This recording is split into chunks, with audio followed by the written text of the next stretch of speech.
Christmas का fruit plum cake आप घर पर बड़ी ही आसानी से और बहुत ही टेस्टी तरीके से कैसे घर पर बना सकते हैं। और ये हेल्दी भी है क्योंकि मैंने इसमें मैदे का यूज़ नहीं किया है, चीनी का यूज़ नहीं किया है। और किस तरह से इसकी सारी टिप्स एंड ट्रिक्स है वो सारी मैं आपके साथ शेयर करूंगी। कैसे हमें ओटीजी में बेक करना है या फिर आप इसे वैसे कुकर में भी बेक कर सकते हैं। तो नमस्कार दोस्तों, कुक वेगन विद रेखा में आपका स्वागत है। सबसे पहले हमें कुछ ड्राई फ्रूट्स लेने हैं। हमने लिए हैं अखरोट है, किशमिश है, काली किशमिश है, चेरी है, काजू और बादाम, ये हमने ले लिए हैं। और अब हम इसको चॉप कर लेंगे।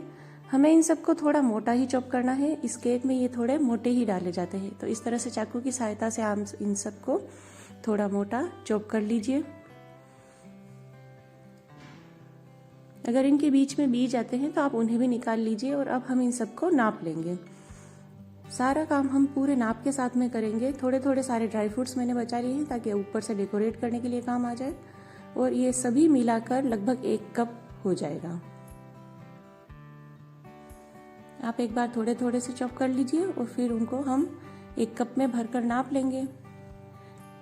और ऊपर से हमको इसमें टूटी फ्रूटी भी डालनी है। जो कप में थोड़ी सी जगह बच गई थी उसको हमने टूटी फ्रूटी से भर लिया है, ये भी हमें इसमें डालनी है। और ये सभी मिला के सामग्री 1 कप हो गई है। ये जो गुड़ है ये हमारे यहाँ आसपास ही गाँव में बनाया जाता है गन्ने के रस से। तो ये बिल्कुल कैरेमल की तरह इसका टेक्सचर है, तो मैं ये यूज़ कर रही हूँ। अगर आपको सिंपल गुड़ मिले तो आप वो भी यूज़ कर सकते हैं। और अगर आपको गुड़ वाली नहीं बनानी तो आप इसकी जगह चीनी भी ले सकते हैं। लेकिन मुझे ये आसानी से हमारे पूरे साल के लिए स्टोर किया जाता है। यहाँ घर पे 8 से 10 किलो हम खरीद लेते हैं और पूरे साल इसी को यूज़ करते हैं। बहुत सारी मिठाइयाँ बनाते हैं। तो ये अगर आपको नहीं मिलता है तो आप सिंपल गुड़ जो आपके आसपास मिले वो भी आप यूज़ कर सकते हैं। अगर आपको ये चीनी का बनाना है तो चीनी आप आधा कप से थोड़ी सी ज़्यादा ले लीजिए और उसे मीडियम आंच पर हम लगातार पकाते रहेंगे जब तक कि वो इस तरह से काले कलर की नहीं हो जाती है। और फिर उसके आगे का प्रोसेस उसका सेम रहेगा। उसे पकाकर कैरेमल की तरह बनाया दिया जाता है। उसका टेक्सचर बहुत गाढ़ा हो जाता है और फिर उससे आगे का प्रोसेस सेम रहेगा। ये हमने आधा कप गुड़ ले लिया है। एक पैन रखेंगे हम और उसमें हमें इस गुड़ को थोड़ा सा पकाना है। सारा गुड़ डाल देंगे ये हम। और फिर हम इसमें 2 टेबल स्पून पानी डालेंगे। सारे गुड़ को डाल दीजिए अच्छी तरह से। पैन अभी बहुत हल्का सा ही गर्म है। सिम पर रख रखा है और सिम पर ही हम इसको पकाएंगे। ये 2 टेबल स्पून पानी डाल दिया है मैंने। और फिर हम इसको हल्के से झाग आने तक पकाएंगे। ये देखिए इसमें थोड़े से उबाल आ गया है और थोड़े थोड़े से झाग भी आ गए हैं। अब हमने जो 1 कप इसमें ड्राई फ्रूट्स चॉप करके तैयार कर रखे हैं वो मिक्स कर देंगे। और अब हमें इसको लगभग 4 से 5 मिनट और पकाना है। उससे ज़्यादा नहीं पकाएंगे, सिर्फ हम इसमें गरम गरम में अच्छी तरह से मिक्स हो जाए उतनी देर हम इसको गैस पर रखेंगे। अब हमको इसमें डालना है 1/4 कप फ्रेश ऑरेंज का जूस। फ्रेश ऑरेंज लीजिए, आप उसका जूस निकाल लीजिए छान कर, बीज नहीं आ जाए इस बात का ध्यान रखिएगा। और ये बड़े कप में निकाला है मैंने ताकि मैं उसको नाप सकूं। ये 1/4 कप फ्रेश ऑरेंज का जूस है। और अब इसको हम जब मिलाएंगे तो हम उस पैन को आंच से उतार देंगे और इसको मिक्स कर देंगे यहाँ पे अच्छी तरह से और साइड में रख देंगे। और इस मिक्सचर को आप लगभग 1 से 2 घंटे तक इसको रेस्ट करने दीजिए। ये हमने लिया है 1/4 चम्मच दालचीनी का पाउडर है। अगर आपके पास पूरा टुकड़ा है तो ले सकते हैं। 3 हरी इलायची है और आधा चम्मच सौंठ का पाउडर है। ये ड्राई जिंजर पाउडर है। इनको भी पीस लेंगे, इससे बहुत अच्छा स्वाद आएगा। जब तक ये रेस्ट हो जाए तब तक हम बाकी की तैयारी कर लेते हैं। अब हमें लेना है 1/4 कप मेल्टेड बटर। ये बटर फ्रिज से निकाल लिया था मैंने, पर फिर भी इसको हल्का सा हम मेल्ट कर लेंगे जिस तरह से इसको मिक्स करने में आसानी रहे। तो एक तड़का पैन है और इसमें मैं बटर ले रही हूँ और ये नाप के हमें 1/4 कप लेना है। हल्का सा पिघला लिया है मैंने, इसको नाप लेते हैं हम। एक बड़ा बाउल लेंगे और इसमें हम नापेंगे क्योंकि हमें अब सारा मिक्सचर इसी में तैयार करना है।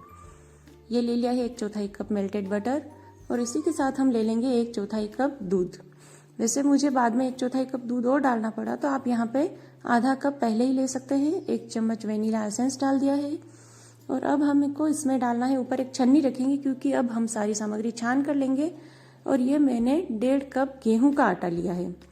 इसमें हमें डालना है 5 चम्मच मिल्क पाउडर। अगर आप कप से नापना चाहें तो 1/4 कप नाप सकते हैं।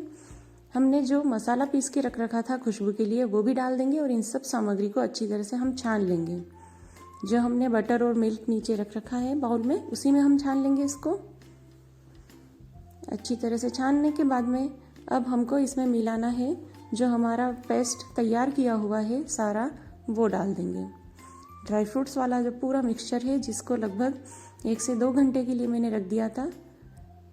1 घंटे के बाद में मैं सारी तैयारी करने लग गई और उसके बाद में इसको मिक्स कर देंगे। अच्छी तरह से हमको मिक्स करना है। इसको मिक्स करते वक्त मुझे ये थोड़ा सा गाढ़ा लगा, तो मैंने यहाँ पे 1/4 कप मिल्क डाला था। तो आप अगर शुरू में आधा कप ले रहे हैं तो यहाँ पे आपको और मिल्क डालने की ज़रूरत नहीं है। वैसे भी इस मिक्सचर को बहुत ज़्यादा लूज़ नहीं रखा जाता है। आटे का केक बना रहे हैं हम और इसमें ड्राई फ्रूट्स भी डाले हैं, तो वो भी अच्छी तरह से पूरे केक में एक जैसे मिक्स रहे, उसके लिए इसको थोड़ा गाढ़ा ही रखा जाता है।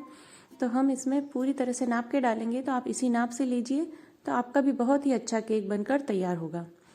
साथ ही एक बात का और ध्यान रखिए कि अगर आप इसे कुकर में बना रहे हैं तो कुकर में नमक डालकर नीचे रिंग रखकर उसको गर्म कर लीजिए, और ओटीजी में बना रहे हैं तो उसको भी 10 मिनट के लिए प्रीहीट कर लीजिए।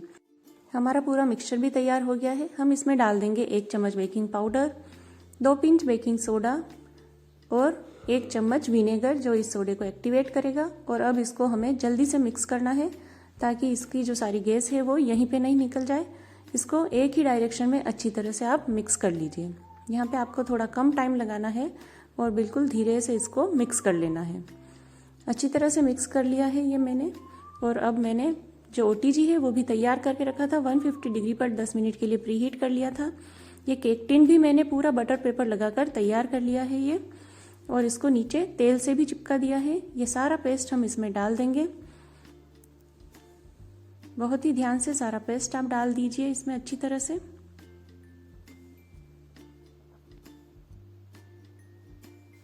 अगर आप हाथों का यूज़ करना चाहें, लास्ट में थोड़ा पेस्ट लगा रह जाए तो हाथों से भी निकाल सकते हैं।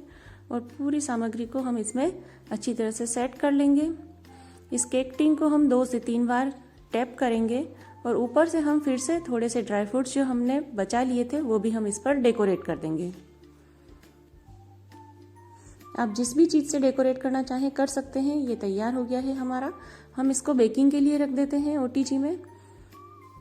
ध्यान से रखिए आपका हाथ नहीं जल जाए। और इसको हम अब 50 मिनट्स के लिए बेकिंग के लिए रख देंगे।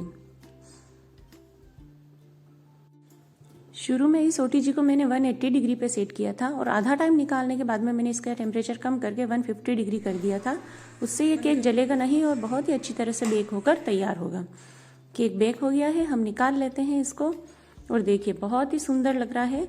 और अगर आप कुकर में बना रहे हैं तो भी आपको 50 मिनट्स के लिए मीडियम आंच पर इसको ढक के रखना है। उसकी व्हीसल और रिंग निकाल लीजिए। नाइफ डाल के देख लेते हैं। नाइफ बिल्कुल साफ निकला है, मतलब हमारा केक बहुत ही अच्छी तरह से बेक होकर तैयार हो गया है। तो आप इसे कुकर में भी बना सकते हैं। 50 मिनट्स के लिए इसको मीडियम आंच पर रख दीजिए और रिंग और उसकी व्हीसल निकाल लीजिए। केक को पलट लेंगे हम और बिल्कुल आसानी से निकल गया क्योंकि हमने बटर पेपर रखा था और बटर पेपर के भी साइड में हमने तेल लगा रखा था। सारा बटर पेपर निकाल लेंगे हम। बहुत ही टेस्टी और बहुत ही स्पंजी केक बनकर आपका तैयार हो गया है।